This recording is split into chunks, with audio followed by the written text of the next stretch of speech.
நம்ம இப்ப பார்க்க போற பாயிண்ட் வந்து டு நாட் ஃபிடில். என்ன சொல்ல வரனா, சில பேர் வந்து பென் வந்து இந்த பால் பாயிண்ட் பென் யூஸ் பண்ணுவாங்க. டக் டக் டக்னு அதை பிரஸ் பண்ணிட்டே இருப்பாங்க.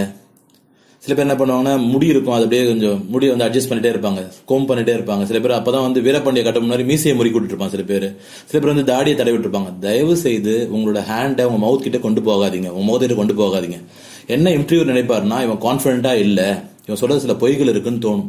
ஏன்னா ஆஸ் பர் பாடி லாங்குவேஜ் பார்க்கும்பொழுது யாரெல்லாம் தன்னோட பேசும்பொழுது தன்னோட கைகளை முகத்துக்கிட்ட கொண்டு போறாங்களோ இல்ல வாய்கிட்ட கொண்டு போறாங்களோ அவங்க வந்து கான்பிடன்ஸா இல்ல பொய் பேசுறாங்கன்னு ஒரு பாடி லாங்குவேஜுக்கு அது ரிசர்ச் பண்ணி கண்டுபிடிச்சிருக்காங்க. ஸோ அது it will give impression, bad impression உங்களுக்கு சொல்லும்பொழுது. தயவு செஞ்சு உங்களோட அந்த பெண்ணை வந்து சம்டைம் டிக் டிக் டிக் டிக்னு அந்த பால் பாயிண்ட் பெண்ணை வந்து பிரஸ் பண்ணுவாங்க. அந்த பிரஸ் பண்ற பெண்ணை சில பேர் வந்து சில லேடிஸ் வந்து ஹேரை வந்து அப்படி லைட்டா ஃபிடில் பண்ணுவாங்க, பேனா ஆட்டுவாங்க, சம்டைம் கீழே விழுந்துடும் பெண்ணு. Don't ஃபிடில் with any things. பெண்ணா இருக்கட்டும் இல்ல முடியா இருக்கட்டும், எதுவும் பண்ணாதீங்க. ஃபேஸ் கிட்ட கையை கொண்டு போகாதீங்க. ஒரு நல்ல சிட்டிங் போஸ்டர் நல்லா உட்கார்ந்து நல்லபடியா இன்டர்வியூ அட்டெண்ட் பண்ணுங்க.